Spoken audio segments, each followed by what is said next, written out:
Traversing an unfamiliar terrain, U.S. forces on patrol in the rugged hills of Djibouti. They are part of a U.S. contingent based in the Horn of Africa, a region seen as the third front after Afghanistan and Iraq in America's so-called war on terror. The presence of these men on African soil looks set to be bolstered. The U.S. has just launched a new command to pull together all its military operations on the continent. Today, the American military has 3 commands that look after Africa, and it's become our realization and understanding that we should have a more focused approach. So that's the idea behind the forming of this Africom.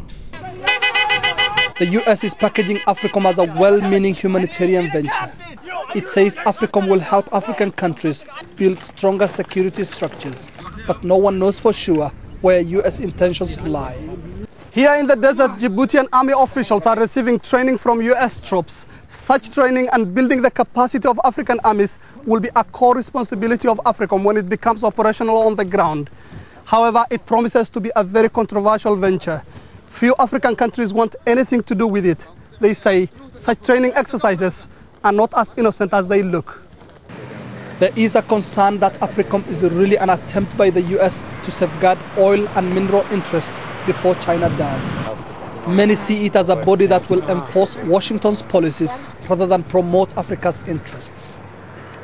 And by securitizing development, what the West is essentially doing, it's saying that the Africans, first and foremost, have to be rescued from this scourge of terrorism threat that is imposed on them as a result of their the poverty and the development.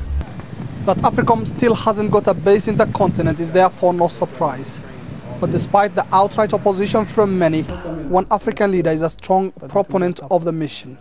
I don't have any reason to